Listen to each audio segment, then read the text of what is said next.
Are you still at Destination Smokehouse? No, I'm not. I'm not at Destination Smokehouse.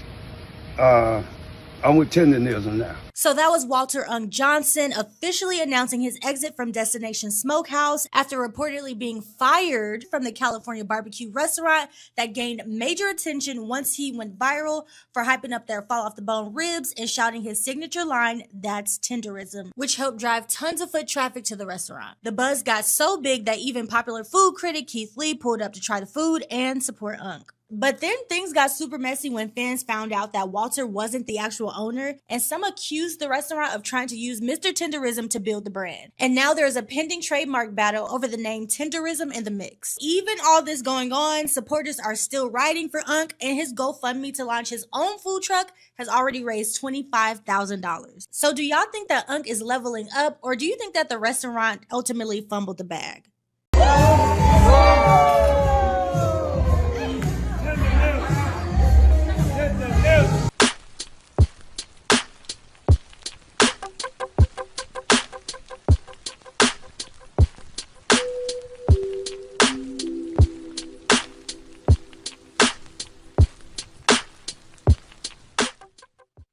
Midnight stroll. I'm strolling. I see owner of famous barbecue thing, this, that, another.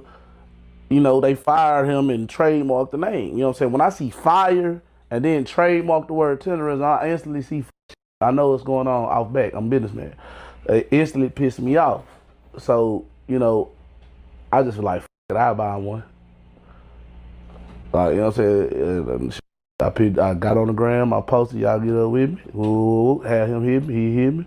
I went over there, hollered at, you know what I'm saying? Because I had been looking at some spots for that type of shit anyway. But I'm like, man, I'll buy him that. I ain't got too much time because, you know, I got the trucking company in the studio. I'm on tour right now. I got my career. And that shit just pissed me off. You know, I ain't never really wanted to get into the restaurant. You know what I'm saying? My family has, but, you know what I'm saying? It just wasn't never that. So when I seen him, you feel me? That shit, I don't give a fuck about that shit. You know what I'm saying? At the end of the day, he needed. And we fucked up because we see that shit, bro, and we don't take no action on it. You know what I'm saying?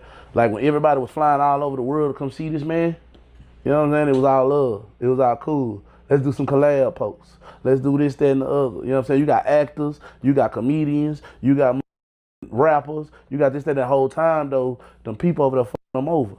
Whole time, he's an employee of their job, like he working there.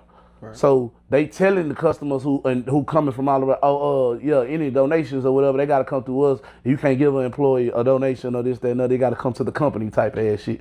You know what I'm saying? They gotta do this type ass shit. Like sometimes, you know, he'll get this by and get that by because he's that big and doing that much. But you already know him because I got rap friends who's been out there and did videos with this man who've told me different stories. You understand what I'm saying? Right. So I'm like, I'm knowing, but I've also heard stories of people trying to put him on, but he just loyal to the T. Like, nah, I'm rocking with my people. I'm rocking with my man. Like, we started this together, and I'm rocking with him. Little lo and behold, Tom told the story, and they fucked over him. So, what we gonna do? Look at him and laugh?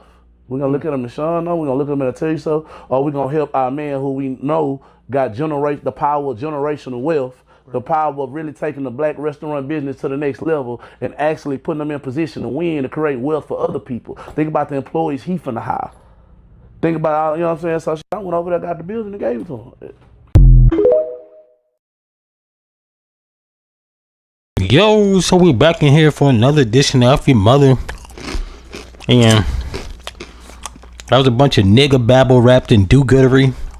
I'm gonna keep it 100. While I understand what the young man was saying, I don't feel what the fuck he was saying. I'm gonna tell you why. I'll keep it gangster. Mr. Tendernism was too fucking old to not have put together some shit in his younger years. He could have put together some shit when owning a business was actually cheaper. Hell, you want to open up a restaurant nowadays, it's gonna cost you $10,000 just to get a liquor license. Think about that shit. Back in he looked like he about 70, so we'll go back 50 years. 1950, 55, I have to say. Or not 1955, 1970. He was a young man. He was roughly in his mid-20s. I'm assuming a liquor license, a food permit license, even to get safe served, building permit, probably was astronomically cheaper. This old nigga was young, getting drunk, probably smoking crack in the 80s, whatever other drugs, getting high and chasing hoes. Nobody got time to be feeling sorry for an old nigga that should have done the right thing. I'm just gonna keep it 100. Like, that don't even make sense. You know what I'm saying? Now I understand my man is past that age, and he probably need a footing, like a leg up. And like he said, he went out there and he like tried to put some shit together. And old boy was being faithful, right? Being an old gullible Negro, being faithful to them white folks, even though he was know they was gonna rip him off or play him. Well, long story short, they ended up firing that nigga. Left him holding the bag. He got the shit popping, and they did what the white man does: steal your fucking ideal, trademark your word tendernism. White man didn't know shit about a tendernism. And that's a nigga word if I ever heard one.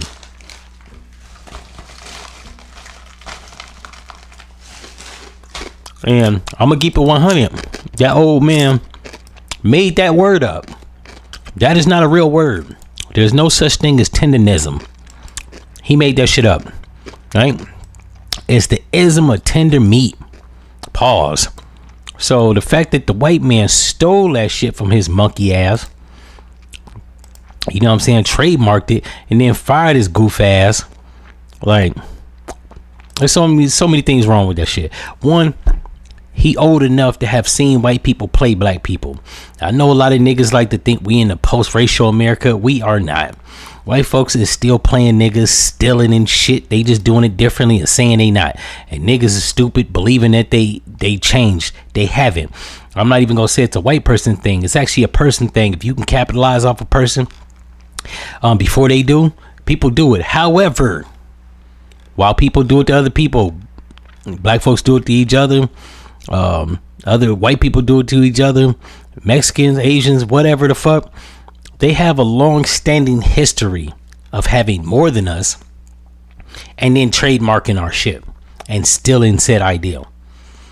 Like, that white man didn't need to trademark tendernism. Like, the black, he could have let him kept that shit, right? And anybody will say, well, that was a business move. There was no business involved. The black man came up with a good concept and he stole it, right? Because he didn't, and that white man's Armenian. He don't know what the fuck a tendernism is. This is straight out theft.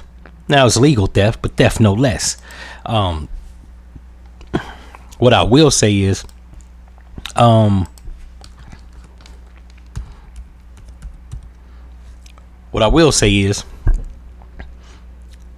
they did wrong. You know what I'm saying? But Pops them rebound, and I guess he back on his feet. The young man got him his own restaurant, and I guess everything all is well.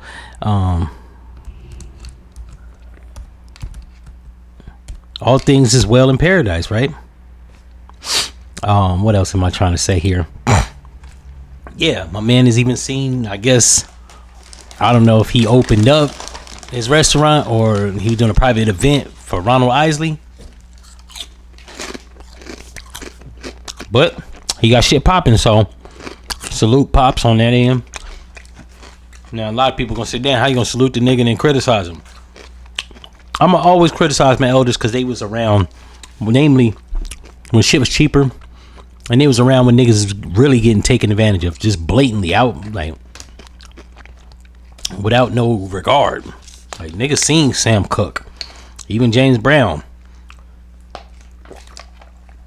Niggas seen what they did to Prince. Niggas seen what they did to Bobby Womack. Niggas seen what they did to who else? Bootsy Collins. Or you tried to do with Michael Jackson. And people seeing his age group is old enough to have seen what happened.